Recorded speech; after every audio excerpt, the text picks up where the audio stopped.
Video viral di media sosial seorang pasien wanita dari keluarga kurang mampu diacuhkan perawat di sebuah rumah sakit hingga meninggal. Pengalaman pahit dialami satu keluarga lantaran pelayanan rumah sakit yang semena-mena hingga membuat salah satu keluarganya meninggal dunia. Video tersebut diunggah oleh akun TikTok @risalunakwen. Kondisi pasien drop, oksigen habis namun dokter dan perawat tak kunjung mengganti oksigen dengan yang baru sehingga pasien meninggal. Setelah pasien meninggal baru oksigen diganti. Inikah pelayanan rumah sakit terhadap pasien, seolah acuh akan nyawa pasien, tulis @risalunakwen dalam keterangan video.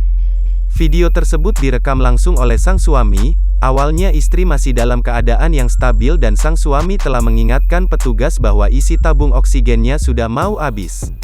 Namun, jawaban petugas hanya nanti-nanti saja. Selang beberapa waktu berjalan, tabung juga tidak diganti-ganti dan kondisi wajah istrinya nampak sudah pucat dan membiru.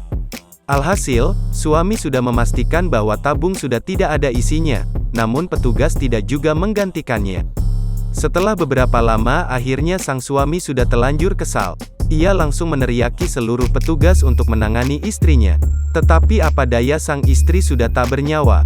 Dalam video itu pun, sang suami berkata, "Gara-gara petugas lalai lihat nih istri saya, lihat petugas nih sudah dibilangin, oksigen, sudah habis malah diam saja, pokoknya kalau ada apa-apa sama istri saya semua kalian saya tuntut," ucap sang suami dalam video itu dengan nada yang tinggi. Pemilik akun mencantumkan lokasi rumah sakitnya. Diduga kejadian tersebut di RS di wilayah Bandung sesuai yang tercantum dalam unggahan tersebut. Warganet pun berbondong-bondong mengomentari video viral tersebut.